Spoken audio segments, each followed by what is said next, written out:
ఎన్ని విమర్శలు ఉన్నా సరే అమరావతి రెండో దశ పోలింగ్కి ముందుకెళ్తున్నారు. ఆల్రెడీ ఆ ప్రక్రియను మొదలుపెట్టారు. నిన్న నారాయణ గారు ఈ సెకండ్ ఫేజ్ కింద ల్యాండ్ పూలింగ్ కార్యక్రమానికి శ్రీకారం చుట్టారు. 16,000 ఎకరాలు ఈ రెండో దశలో తీసుకోబోతున్నారు. ఇందుకోసం గ్రామాల్లో రైతులతో మాట్లాడుతున్నారు. ఆ కార్యక్రమం కింద నిన్న నారాయణ గారు ఈ రెండో దశ పూలింగ్ను మొదలుపెట్టారు. అయితే ఇందులో ఉన్న ఒక ప్రత్యేకమైన విషయం ఏంటంటే, రెండో విడత ల్యాండ్ పూలింగ్కి వెళ్ళేటప్పుడు అక్కడి రైతులు కొన్ని కొత్త డిమాండ్లు లేవదీశారు. అందులో ఒకటి ఏంటంటే రుణమాఫీ. మేము చిన్న రైతులం, మాకు రుణమాఫీ చేయాలి. దాంతోపాటుగా అదనంగా కొన్ని కోరికలు కూడా కోరారు. లైక్ ఆ ప్లాట్లో లేఅవుట్ డెవలప్ చేసే వరకు కౌలిస్తారు కదా, ఆ భూములకి గతంలో మెట్ట భూములు అయితే 30,000 ఇచ్చేవాడు కౌలు. ఇప్పుడు 30,000 కాదు 40,000 ఇవ్వాలని అడిగారు. దాంతోపాటు ఇంకా కొన్ని కోరికలు కూడా కోరారు. 3 సంవత్సరాల లోపు కనుక మీరు రైతులకు ఇచ్చినటువంటి ఈ ప్లాట్లని డెవలప్ చేయకపోతే, అంటే ఆ లేఅవుట్లన్నీ పూర్తి చేయకపోతే, రోడ్లన్నీ వేయకపోతే 3 సంవత్సరాల తర్వాత మాకు 5 లక్షల రూపాయలు ఇవ్వాలి పరిహారం కింద అని. ఈ రకమైన డిమాండ్లు చేసినా కూడా ఏం వెనక తగ్గల.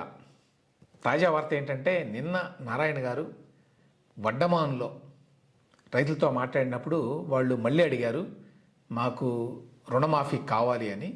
వెంటనే నారాయణ గారు ముఖ్యమంత్రితో ఫోన్లో మాట్లాడి 1,50,000 రుణమాఫీకి ఒప్పుకున్నారు అనేది వార్త. అమరావతి విస్తరణకి రెండో దశలో భూ సమీకరణకి భూములు ఇస్తున్న రైతులకు 1,50,000 వరకు రుణమాఫీ చేస్తామని మంత్రి నారాయణ ప్రకటించారు. కౌలు పెంపునకు సీఎం ప్రాథమికంగా ఆమోదం తెలిపారన్నారు. కౌలు పెంపు అంటే చెప్పాను నేను, ఇంతకుముందు 30,000 ఇచ్చేవాళ్ళు 40,000 అడుగుతున్నారు. సో దానికి కూడా ప్రాథమికంగా ఆమోదం తెలిపారు. సో నారాయణ గారు అప్పటికప్పుడే సీఎంతో మాట్లాడి ఈ నిర్ణయాలను ప్రకటించారు. జనవరి 6 వరకు ఉన్నటువంటి రైతులకు ఉన్న రుణాలని పరిగణలోకి తీసుకొని కుటుంబానికి 1,50,000 రూపాయలు ఈ రుణమాఫీ చేస్తాము అని చెప్పారు. అక్కడ కొంతమంది రైతులు ఆల్రెడీ పత్రాలు కూడా ఇచ్చారట, అది వార్త. ఇక్కడ రెండు విషయాలు. ఒకటి, ఈ విధంగా రెండో దశలో రైతులకి ల్యాండ్ పూలింగ్ కింద కొన్ని అదనపు ప్రయోజనాలు కల్పిస్తే మొదటి దశలో రైతులు ఏమనుకుంటారు? ఇప్పటికే ఒకటి ఏమిటంటే, అమరావతిలో ల్యాండ్కి గతంలో ఉన్న డిమాండ్ లేదు. ఇన్ఫ్యాక్ట్ రేట్లు బాగా పడిపోయినాయని చెప్తున్నారు. ఒక కారణం ఏంటంటే, ఇది ఒక సంధికాలం. డెవలప్మెంట్ అవుతోంది, కానీ ఎంత త్వరగా అవుతుంది, ఎప్పటికి పూర్తి అవుతుంది, ఇలాంటి అనుమానాలు ఉన్నాయి. ఆ నేపథ్యంలో ఇప్పుడు రెండో దశ అని చెప్పి ఎప్పుడైతే ప్రభుత్వం ప్రకటించిందో, రెండో దశ కాదు ఈవెన్ మూడో దశ ఆలోచన కూడా ఉన్నది అని ఎప్పుడైతే చెప్పారో, అప్పుడు సహజంగానే డిమాండ్ తగ్గుతుంది. అమరావతి క్యాపిటల్ రీజియన్ అంటే ఇదిగో ఆ 30,000 ఎకరాలే కాదు, ఇంకా ఉంటాయి, ఇంకా 16,000 ఎకరాలు, ఆ తర్వాత మళ్ళీ ఇంకొక 15,000 ఎకరాలు. కాబట్టి ఎక్కడైనా కొనుక్కోవచ్చు, రేట్లు తగ్గుతాయి అనేటువంటి ఆలోచన వస్తుంది. కాబట్టి ఇప్పుడు మొదటి దశలో ఎవరైతే ల్యాండ్ పూలింగ్కి ఇచ్చారో 2015 తర్వాత ఆ ఏరియాల్లో ల్యాండ్ రేట్లు తగ్గడమే కాదు, డిమాండ్ కూడా తగ్గింది. అమ్ముకోవాలన్నా కూడా ఇవాళ కొనేవాళ్ళు లేరు అనే మాట చెప్తున్నారు. కాబట్టి ఆ రైతుల్లో ఈ విషయానికి సంబంధించి కొంత అసంతృప్తి ఉన్నది. ఈ విధంగా పెంచుకుంటూ పోతే ల్యాండ్ పూలింగ్ ఏరియాని డిమాండ్ ఏమీ ఉండదు కదా భవిష్యత్తులో అనేటువంటి భయాలు. అయినా కూడా చంద్రబాబు నాయుడు గారి ప్రభుత్వం ముందుకే వెళ్ళాలి అని నిర్ణయించుకుంది. చంద్రబాబు నాయుడు గారిలో ఒక ప్రత్యేకత ఏంటంటే, ఒకసారి తాను అనుకున్న తర్వాత, తాను కన్విన్స్ అయిన తర్వాత ఎన్ని విమర్శలు వచ్చినా కూడా ఆయన ముందుకే వెళ్తాడు. దానివల్ల ఎంతో కొంత రాజకీయ నష్టం కూడా జరగవచ్చు, అయినా ముందుకే వెళ్తాడు. అయితే అదృష్టవశాత్తు ఏమిటంటే, అమరావతిలో రైతులు చాలా వరకు ఆయనకి ఫేవరబుల్గా ఉన్నారు. ఎందుకంటే అవతల ఉన్నది ఎవరు? జగన్మోహన్ రెడ్డి. కాబట్టి చంద్రబాబు నాయుడు గారి ప్రభుత్వం వాళ్ళకి కొన్ని నచ్చని పనులు చేసినప్పటికీ, వాళ్ళ ఇబ్బందుల్ని వాళ్ళు ఆశించినంతగా అడ్రస్ చేయనప్పటికీ వాళ్ళు ప్రభుత్వానికి జనరల్గా ఫేవరబుల్గానే ఉంటారు. అదొక అడ్వాంటేజ్. ఏమైనప్పటికీ అయినా కూడా రెండో విడత ల్యాండ్ పూలింగ్ అన్నారు. అయితే రెండో విడతలో పార్టిసిపేట్ చేయబోయేటువంటి రైతులకి కొన్ని అనుమానాలు ఉన్నాయి. 10 ఏళ్ళైనా కూడా వీళ్ళు ఏమీ చేయలేదు. ఆ రైతులు చాలామంది నష్టపోయారు ఒకటి. రెండవది, చాలామంది రైతులకి ఇప్పటికీ కూడా రిటర్నబుల్ ప్లాట్లు ఇవ్వలేదు. ఆ ప్రక్రియ పూర్తి కాల రకరకాల కారణాల వల్ల. కారణాలు ఏమైనప్పటికీ రైతులకు ఎట్లా ఉంటుంది, ఆ పేరుతో నాకు కూడా 10 ఏళ్ళు ఆపేస్తారేమో, ఇప్పుడేమో మంచి మాటలు చెప్పి తీసుకుంటారు పొలం, రిటర్నబుల్ ప్లాట్లు ఇచ్చేటప్పుడు మాత్రం 100 సమస్యలు చెప్తారు అనేటువంటి భయాలు ఉన్నాయి. వీటన్నిటి దృష్ట్యా వీళ్ళు కావాలని కొన్ని డిమాండ్లు చేశారు. ఈ డిమాండ్లను నెరవేర్చకపోతే వాళ్ళు ఇవ్వరు అని అర్థమయ్యి ఇప్పుడు నారాయణ గారు 1.5 లక్షల రుణమాఫీ అని ప్రకటించారు. దాంతోపాటు కౌలు కూడా పెంచుతామని చెప్పేశారు. ప్రాథమికంగా సీఎం గారు ఒప్పుకున్నారని చెప్పారు. మరి దీనివల్ల ఈ ఫస్ట్ ఫేజ్లో ల్యాండ్ పూలింగ్ కింద పొలాలు ఇచ్చినటువంటి రైతులకి అసంతృప్తే. నేను 2-3 రైతులతో మాట్లాడితే వాళ్ళు అంత అసంతృప్తిగా ఏమి లేరు ఈ విషయంలో. ఎందుకంటే ఇప్పుడు ఈ కొత్తగా వడ్డమాను లాంటి గ్రామాల్లో ఎవరైతే ఇస్తున్నారో, రెండో దశ ల్యాండ్ పూలింగ్లో పాల్గొబోతున్నారో వాళ్ళంతా చిన్న రైతులు కాబట్టి 1.5 లక్షల రుణమాఫీ అడిగితే దానికి ప్రభుత్వం ఒప్పుకుంటే అది పెద్ద విశేషమేమీ కాదు. అదేవిధంగా 30,000కి బదులుగా 40,000 అడిగినా కూడా అది పెద్ద లబ్ధి కాదు. దాంతో పెద్దగా ఒరిగేదేమీ లేదు. కాబట్టి మాకేమీ దాని మీద ఎటువంటి అసంతృప్తి లేదు.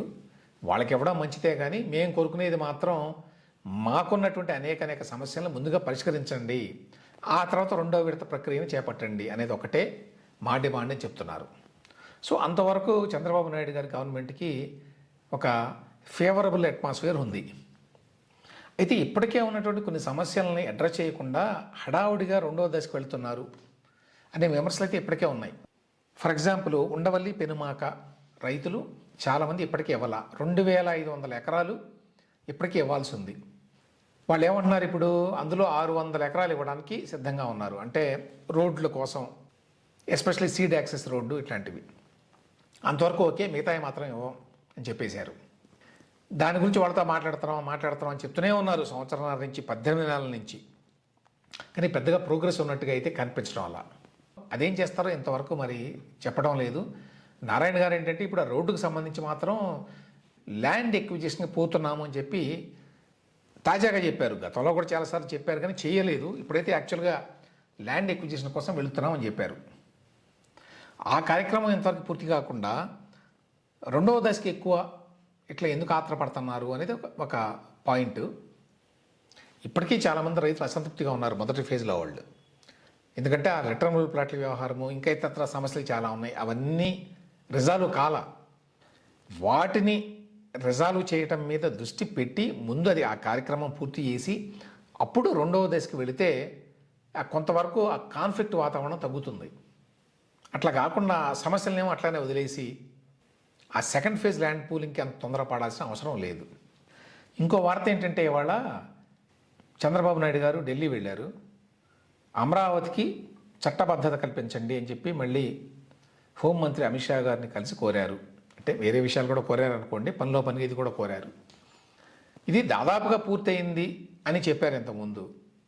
ఆ బిల్లు ఆల్మోస్ట్ రెడీ అయింది, హోంమంత్రిత్వ శాఖ దగ్గర ఉంది అన్నారంటే అమిత్ షా గారి దగ్గరే, ఆయన డిపార్ట్మెంట్లోనే ఉంది. దాన్ని పార్లమెంట్లో ప్రవేశపెట్టి చట్టంగా మార్చాలి. అందులో ఉన్న సమస్యలు ఏమిటో తెలియదు. మళ్ళీ ఎందుకు చంద్రబాబు నాయుడు గారు అడగాల్సి వచ్చిందో తెలియదు. ఇందులో ఏమన్నా చిక్కులు ఏమైనా ఉన్నాయా?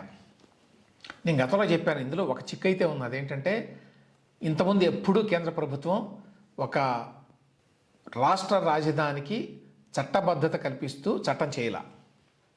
దేశంలో ఏ నగరానికి ఏ రాజధానికి అటువంటి చట్టబద్ధత ఏమీ లేదు. అసలు కేంద్రానికి సంబంధమే లేదు రాష్ట్ర రాజధానితో. ఆయా రాష్ట్రాలు ఏ ప్రదేశం కావాలంటే ఆ ప్రదేశాన్ని రాజధానిగా ప్రకటించుకోవచ్చు. కానీ ఒక్క అమరావతి విషయంలో మాత్రమే రాష్ట్రం ఇట్లా కోరుతోంది, దీనికి ఒక బిల్లు ప్రవేశపెట్టి మీరు చట్టబద్ధత కల్పించండి అని. ఎందువల్ల అంటే ఒక ప్రత్యేకమైన కారణాల వల్ల, ఇంకా చెప్పాలంటే జగన్మోహన్ రెడ్డి గారి వల్ల. అటువంటి వాళ్ళు మళ్ళీ వస్తారేమో, లేక ఆయనే మళ్ళీ వస్తాడేమో, వచ్చి మళ్ళీ ఏదైనా కెలుగుతాడేమో దీన్ని. కాబట్టి గ్యారంటీ ఏమిటి అనే భయం నాట్ ఓన్లీ రైతుల్లోనూ ప్రజల్లోనూ మాత్రమే కాదు, ఈవెన్ పెట్టుబడిదారుల మీద కూడా ఉంది. ఎందుకంటే రాజధాని అంటే ఒక రకమైన ఫోకస్ ఉంటుంది, రాజధాని కాదు అంటే మరో రకంగా ఉంటుంది. కాబట్టి ఆ క్లారిటీ కావాలి ఎవరికైనా. ఆ నేపథ్యంలో కోరుతున్నారు అమరావతికి చట్టబద్ధత కల్పించాలి అని. కాకపోతే ఇది ఎన్నడూ జరగలేదు కాబట్టి కేంద్రంలో కూడా వాళ్ళు తలగోకుంటున్నారు ఎట్లా దీన్ని చేయాలి అని. ఎందుకంటే రేపు మరొక రాష్ట్రం వచ్చి ఇట్లానే కోరొచ్చు, లేకపోతే ఎవరైనా కోర్టుకు వెళ్ళొచ్చు. ఈ విధంగా రాష్ట్ర రాజధానికి చట్టబద్ధత కల్పించేటువంటి అధికారం కేంద్రానికి లేదు అని. ఆ నేపథ్యంలోనే బహుశా ఇది లేట్ అవుతోంది అనుకుంటున్నాను. సో చివరికి ఏమిటంటే పొలిటికల్గా ఇవాళ చంద్రబాబు నాయుడు గారికి కొంత పలుకుబడి ఉంది కాబట్టి, వాళ్ళకు కూడా అవసరం కాబట్టి తెలుగుదేశం మద్దతు.